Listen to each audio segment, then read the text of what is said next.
The term Nepo baby has been a hot topic on social media for a while now, and recently it has taken the K-pop industry by storm. Everybody was aware that some people used their parents' connections to get ahead in their careers, but it was unknown to people just how many celebrities had famous parents. Sure, they might be talented on their own, but we can't deny that the status of their relatives has definitely helped a lot. The term got a lot more traction in December of 2022 after Vulture published 2 articles exploring the concept. However, is nepotism as prevalent in K-pop as it is in the West?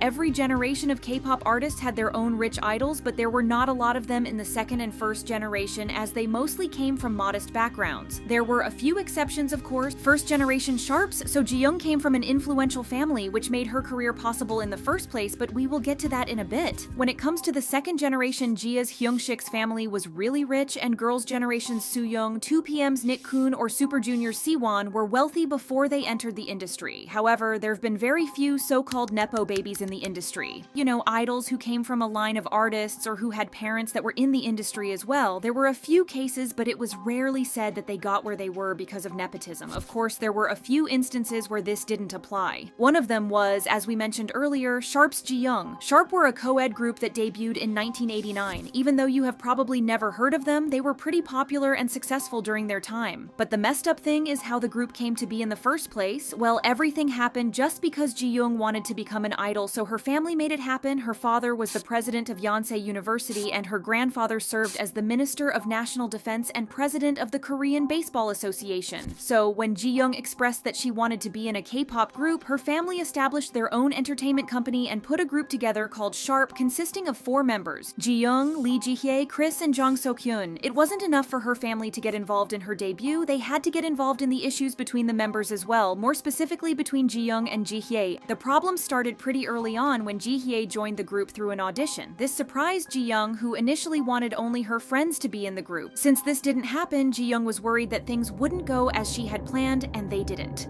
Despite the group being formed for and around Jiyoung, Jihye's exceptional vocals gained significant attention, which only worried Jiyoung, so she dealt with it by mistreating her fellow member. Jihye faced threats and even physical attacks from Jiyoung's boyfriend, and the latter's mom also caused a scene at a broadcast hall. Fed up with everything, Jihye fought back, leading Jiyoung's dad to cancel group schedules, falsely claiming Jihye had hit and mistreated Jiyoung. In the end, the manager of the group exposed everything that was going on behind the scenes, and the group ended up disbanding. However, this incident only highlighted the harm of nepotism in the industry. Those with connections may think they deserve all the opportunities that life has given them, even if they don't have any talent or skills. In Sharp's case, this created a toxic environment, with the Nepo baby harboring resentment if others got more attention or chances. Another idol, now from the second generation, who was accused of being a Nepo baby was girls' generation Sunny. Sunny is the niece of Lee Soo-min, who, as we all know, is the founder of SM Entertainment. Her dad also happened to be a legendary singer from one of Korea's earliest bands, Runway.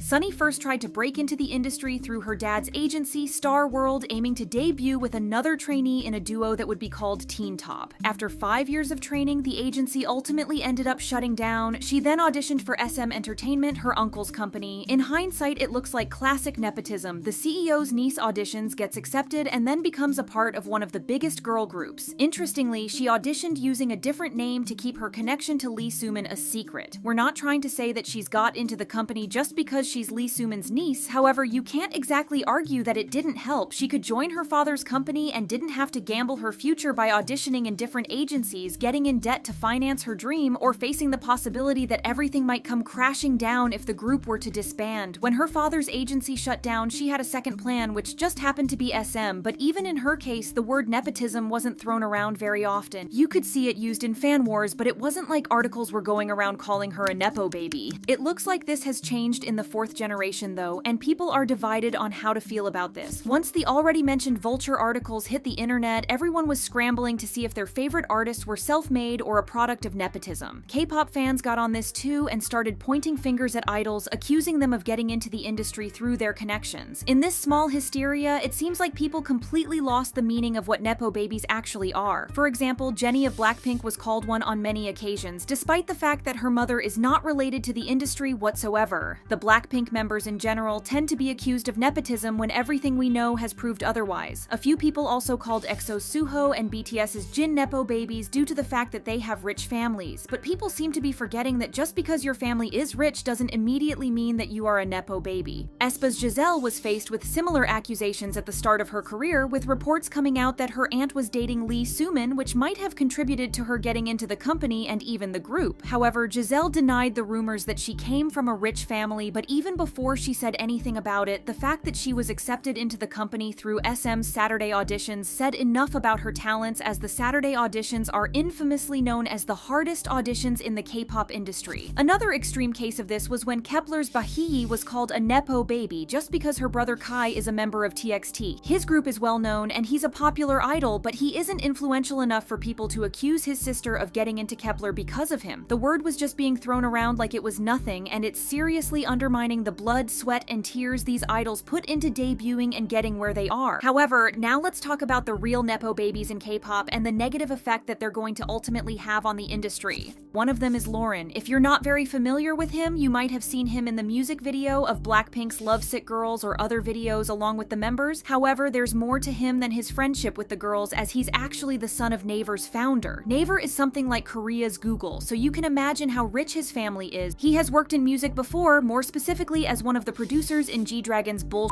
or as a lyricist on a few of Blackpink's songs. Lauren is undeniably talented, as he has shown his skills throughout the years, but it's also clear he's not just a regular guy at the Black label. He literally went from working behind the scenes to leading his own company and debuting as a soloist in a short period of time, which is an impressive journey on its own. However, looking at everything, the quick progression of his career might not have happened if his dad wasn't the founder of Naver. It might not have been the reason, but it definitely helped a lot. Then there came Rise's Anton. Even before Rise debuted, a big selling point was having Yoon Sung's son, Anton, as a member. There were news articles that talked about him long before he even considered becoming an idol, all because of who his parents were. After all, his father is a legendary composer, singer, songwriter, and producer who also works as a music professor at Sungshin Women's University. Even though he's mostly known for his work with Lovelyz, he has also contributed as a composer and songwriter for SM artists like TVXQ and BoA, among others. Anton's mother, on the other hand, is successful actress Shim Hye-jin, who's known for her roles in movies like Greenfish, Marriage Story, and The Ginkgo Bed. Before the public knew of his existence, Anton still came up in conversations. He appeared in the SBS show Single Wife 2, where it was revealed that he was active as a professional youth swimmer in New Jersey, where he was living at the time. Back then, he was labeled a swimming prodigy by the Korean media, but then Yoon Sung himself shared that Anton had to give up swimming due to the pandemic. He also had quite a lot of fans from back then due to his visuals, but nobody thought that he would pursue a career in the same industry as his father. Then it was announced that not only would he be debuting as an idol, but he would do so as a member of SM's new boy group. But once this happened, accusations of preferential treatment and nepotism were flying around, and there was no escaping them, so both Anton and Yoon Sung did their best to prove that there was nothing fishy about the fact that he was in the group. Anton had shared that his parents weren't fans of his dream of becoming an idol, to the point that Yoon Sang almost had a stroke when his son told him that he would be coming to Korea to be a part of the industry. He was aware that Anton had an interest in music, but he didn't expect that he might want to become an idol. Yoon Sung went on,